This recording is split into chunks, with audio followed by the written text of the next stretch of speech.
Welcome to Part 9 of the Fundamentals of Computer series. Today, we'll dive into a detailed look at input and output devices. Input and output devices are essential for communication between you, the user, and the computer. First, let's explore input devices. These devices allow data and commands to be sent into the computer. Keyboards are used for typing text and commands. Mice allow for clicking, selecting, and dragging. Scanners convert paper documents into a digital form.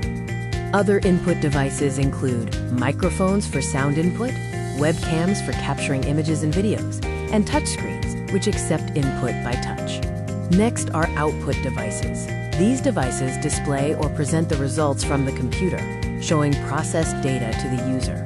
Examples include monitors, printers, speakers, and projectors. Remember this key difference. Input devices send data into the computer, while output devices bring results out of the computer. For example, typing on a keyboard is input, and seeing the results on a monitor is output.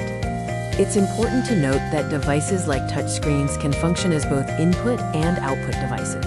Join us for the next topic, where we'll discuss the types of software. Thank you for watching this video.